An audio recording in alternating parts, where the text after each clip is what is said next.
What's up, everybody? Angel Ghost Girl here, and today's video is going to be a haunted reads. So without further ado, let's get into the video.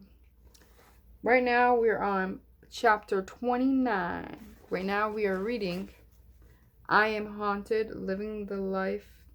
I always say the life.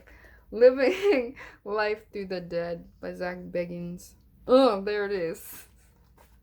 I'm just kidding. And we're on chapter 29, page 213. Simply Said the Shark, a unique feature film that I was proud to be a part of. Devin Lawrence is like a brother to me. He's been an editor on Ghost Adventures for 5 years now, so I trust him. He edits the lockdown portions of our shows with me, so we basically see each other and work together all the time, because Ghost Adventures never stops.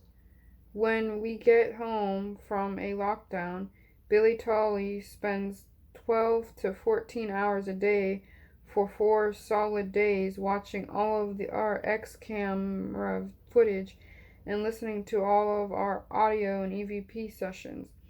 In those 4 days, Billy finds unexplainable things that we build our edits around, and that's where Devin comes in.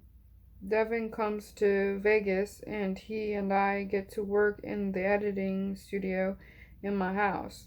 If we don't get any evidence, then we build the edit around how we conduct the investigation and all the innovative ways we tried to capture something. We've got it down to a science. It didn't take me long to realize how talented Devin is as a filmmaker, and I saw long ago that he had more to offer than editing our lockdown footage. His edits are always 100% credible and authentic, and I wouldn't have it any other way. What you see on Ghost Adventures is real, and so is the evidence we capture. There is no fabrication of any kind, because people like Devin make sure that we maintain strict standards. One day I learned that Devin is also a screenwriter and has written many scripts. In September 2013, he told me that he had written a feature film script called Simply Said the Shark, and asked me to come aboard as an exclusive producer. I was very busy with Ghost Adventures, so I kept putting him off, much as I didn't want to, but since he's like family to me and I recognize his talent, I knew that this film would be something special. While TV is more my forte, I've always wanted to get into feature films, and I knew that if I got involved in Devin's project, it would be something we both would be proud of, and it would be a lot of fun.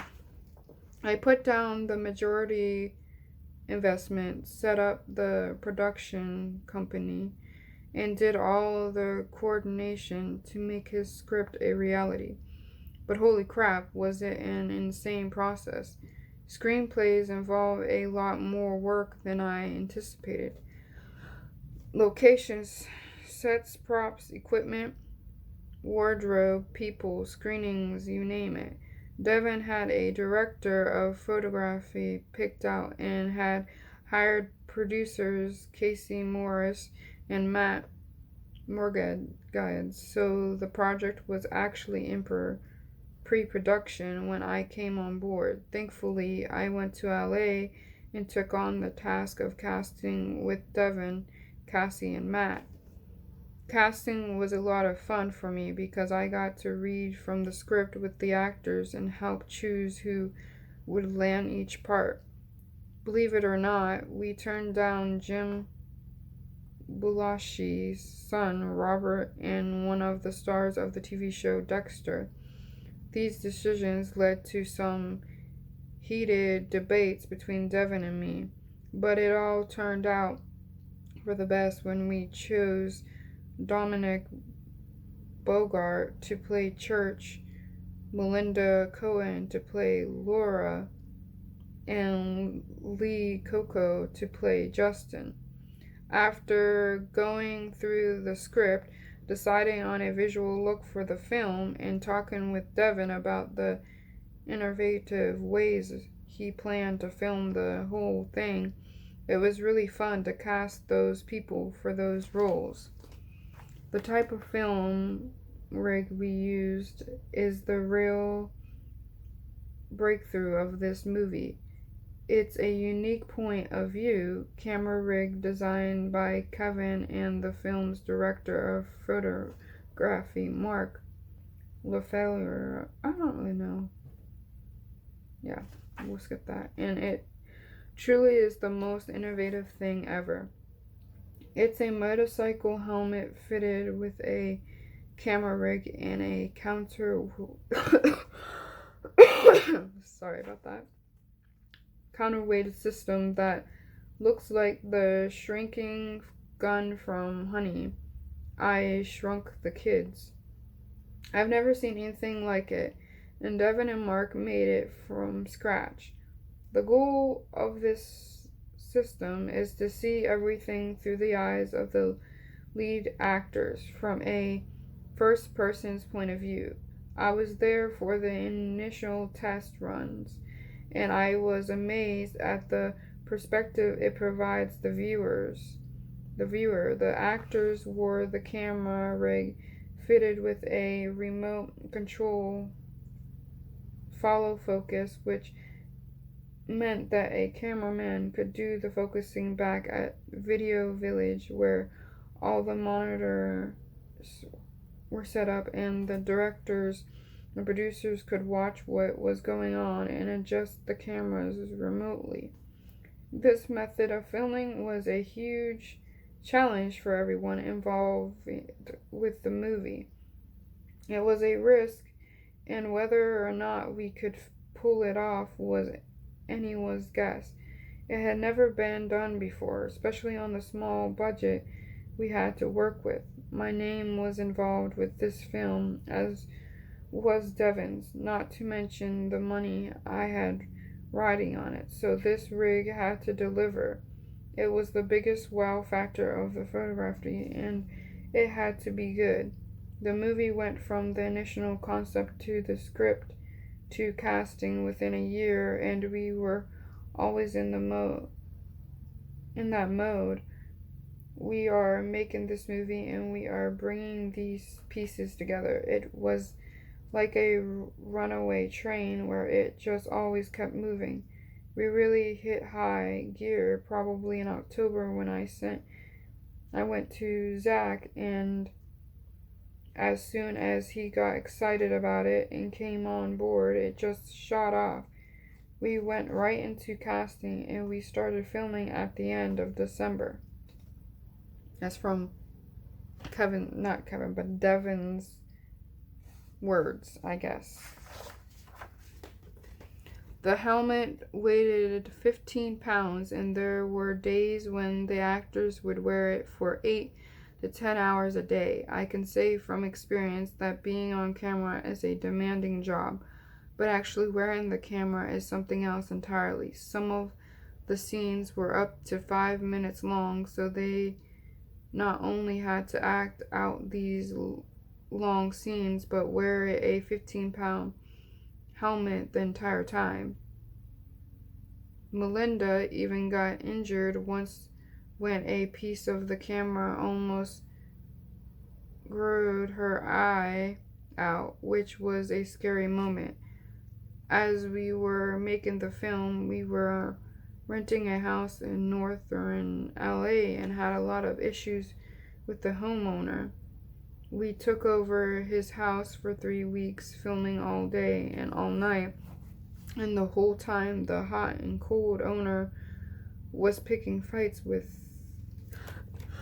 okay, again, sorry. And I'm going to show you a picture of the camera they had to use. Our director of photography on the set wearing the camera rig. So this is what the camera rig they're talking about looked like Pretty crazy, huh? Pretty cool looking, but pretty crazy. And the homeowner was picking fights with the crew. At the point, he almost got into a fist fight with a crew member who grabbed a pair of pliers to defend himself. I wasn't on set a lot since I was filming Ghost Adventures at the same time, but I got calls every day. I was constantly calling the homeowner and settling altercations, and over time the crew began referring to me as the wolf, like the dude from Pulp Fiction. It was a madhouse. I had a small part in the film, which was a lot of fun and even a little dangerous. I played a guy who chases the Justin character played by Lee Coco after he steals my car. To film the car chase, I rode in a pickup truck while Lee sped away from me in my own Dodge Challenger, the same one from the Pioneer Saloon episode of Ghost Adventures. Was I nervous about using my own car? You bet, especially when things went very wrong. In this scene, I was in the passenger seat of the truck with two thugs.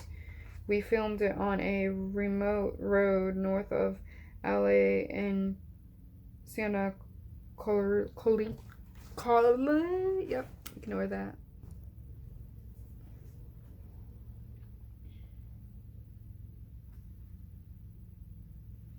Santa Carlita, the same city where the Fast and the Furious actor Paul Walker died, and we filmed the Heritage Junction episode of Ghost Adventures.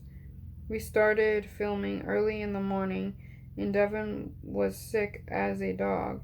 He had a high fever and looked like death, but he was still there.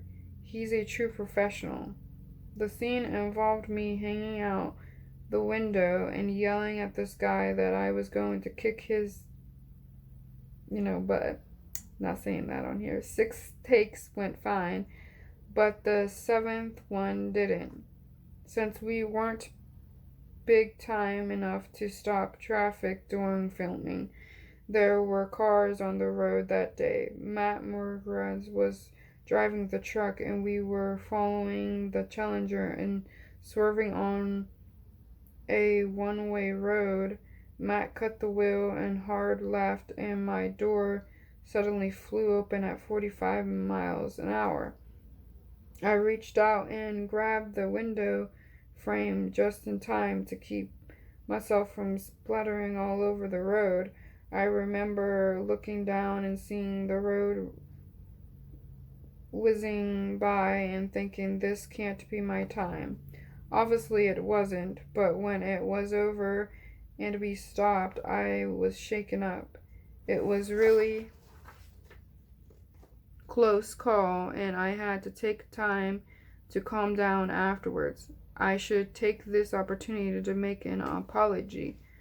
Later, I got to appear in another scene where my character pulls the Justin character out of the Challenger, and in every take I hurt our star, Lee Coco, because his stomach would scrape against the door.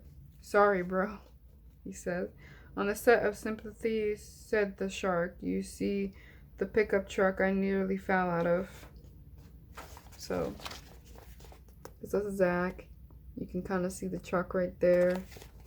Alright, interesting.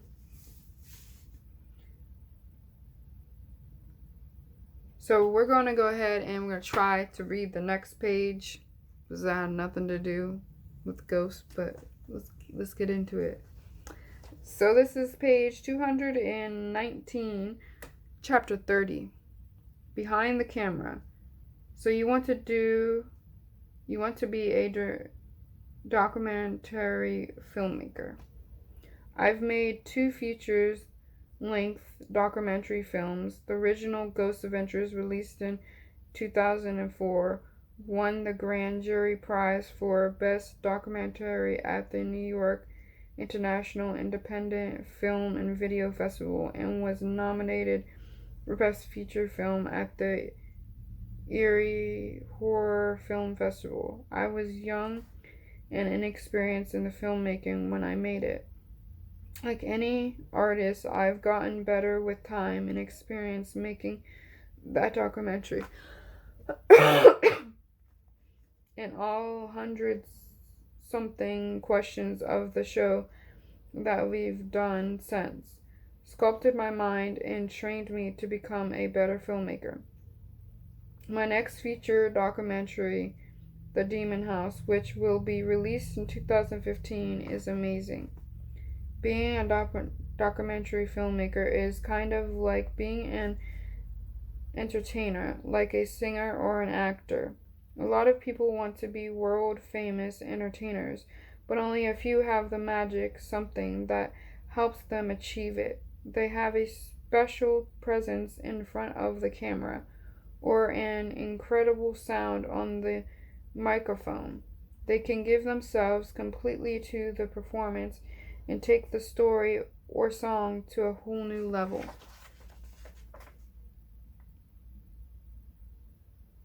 Documentary filmmaking is kind of like that.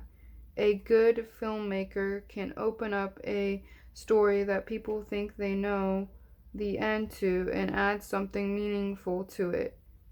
Like being an investigator, guest reporter, you have to be able to search through your topic and find new twists and turns and develop the story into a more dynamic experience. You have to dissect your topic so much that you end up adding more to the story than it had originally. For example, when I found the woman who lived in the demon house in the 1980s, she told me that she would have violent nightmares and that someone would die soon afterward, which added a huge plot twist. Her experiences built on and expanded the story and opened a door for a good documentary filmmaker to explore. Then I brought her to the house where she was attacked and her daughter was later possessed, which added a whole new storyline to the original foundation and made the film so much more fascinating. There are two types of documentaries: original stories and familiar stories told in new and insightful way. The Demon House is original. No one has done it. Who Killed JFK has been done. But that doesn't mean a good filmmaker couldn't find a new angle or piece of evidence that would shed new light on the story.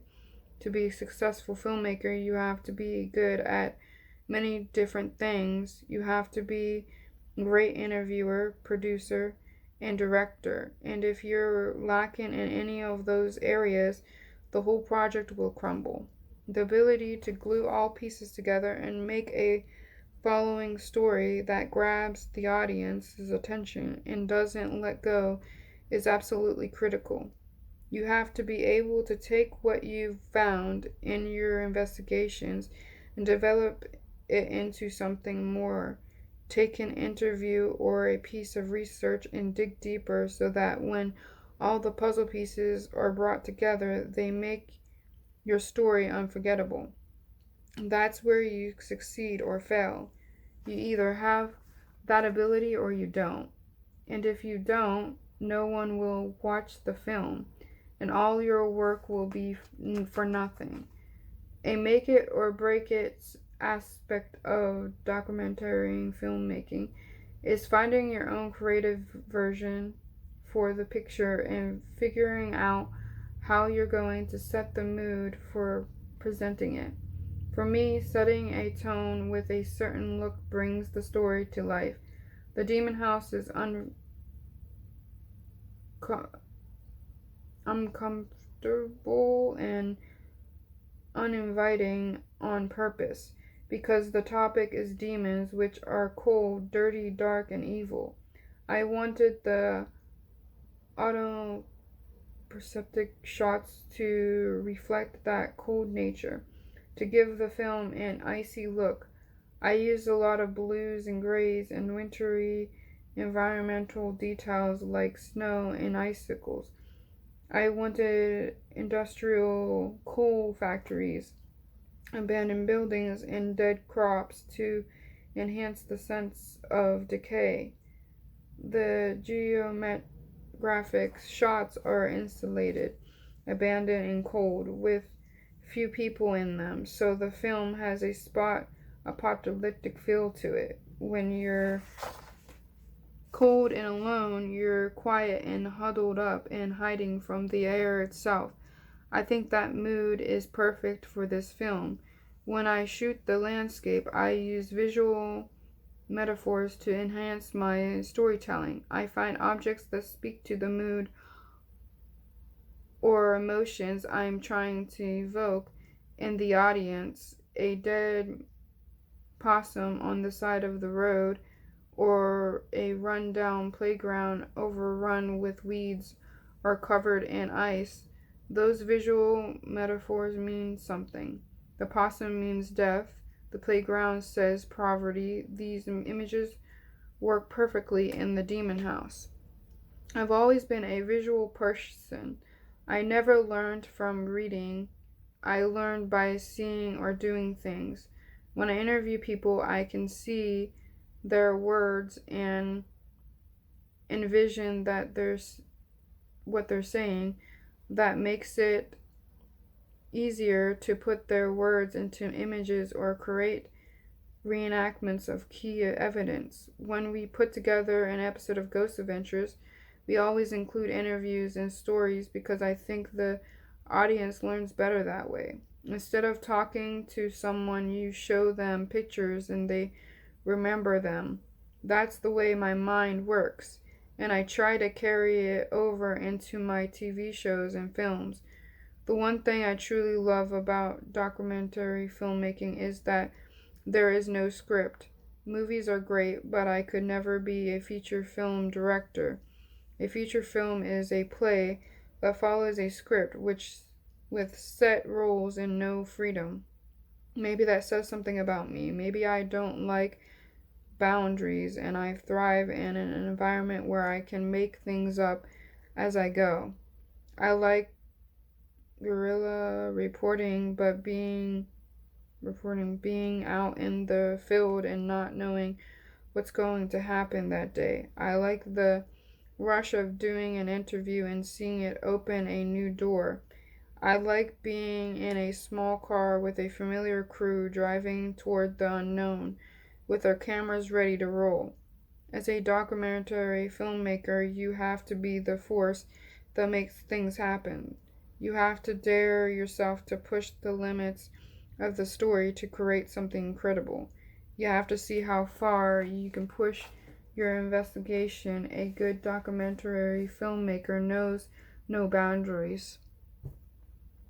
You have to get out there and interview people. You have to know how to look for leads and follow up on those leads that take you from one interview to another to another. Each of those interviews gets you deeper and deeper into the story, to the point where you're embedded in it and you may even be in danger for all you know. Or you discover new information that no other media outlet has been able to uncover. Like a detective, you've got to have a mind, ear, eye, and voice for it. A documentary filmmaker also needs to have a great memory. With a regular movie that follows a script, you know exactly what you have to shoot and how you're going to piece it all together. A documentary could take 1, 2, or 5 years to film and involve hundreds or even thousands of hours of footage. That makes it hard to figure out where to start when it's time to put it together. A lot of documentary films fail because the filmmaker doesn't have the memory or filing system to know where certain bits and pieces of footage are. You have to log everything you've shot and remember it all. You have to be organized because when it comes time for editing, you have to go back through all those hours of footage and put it together into a smooth, compelling story. This is where some people quit. A lot of documentary filmmakers get lost in the editing and can't remember what they shot or where to start or how to connect all the pieces. You also have to be a writer, a documentary filmmaker writer. It's the narrations that lead to the audience from one puzzle piece to the next, called transitions. During the filming of Netherworld, I did a lot of moody writing that supported how I wanted the overall vision presentation to come off. Netherworld was artistic with abstract visions and hints of electronic music, so the moody writing was perfect for it. Flip back to chapter 13 for more on that.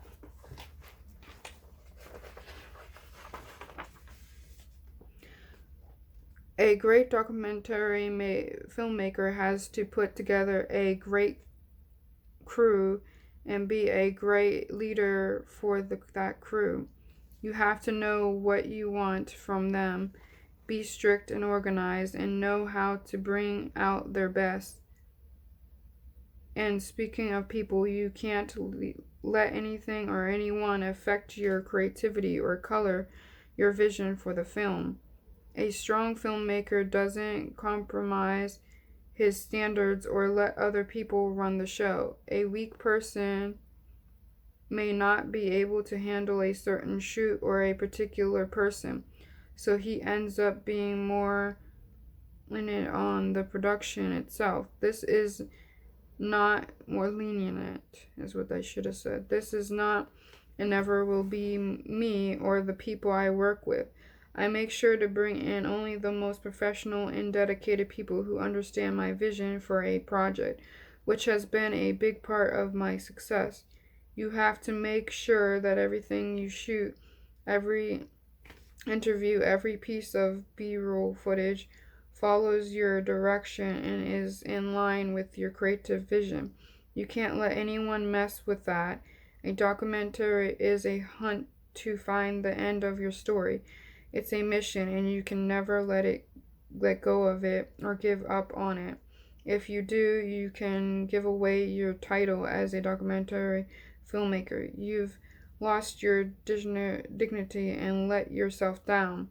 No matter what the circumstances, a great filmmaker finds a way to get it done. If you run into financial problems or something other major hurdle, you can't give up. Ghost Adventures, the film, was shot at a shoestring budget, but I never let that interfere with the storytelling. You have to be braveheart about it and fight for your freedom. Ironically, though, I don't recommend documentary filmmaking as a career. It's not easy, and in some cases, you put your life on the line to carry out your vision. It's a tough business that eats its young. But there you have it. If you like videos like that, like and subscribe and comment in the comments below. And until next time, everybody, sweet dreams. Or should I say sweet nightmares.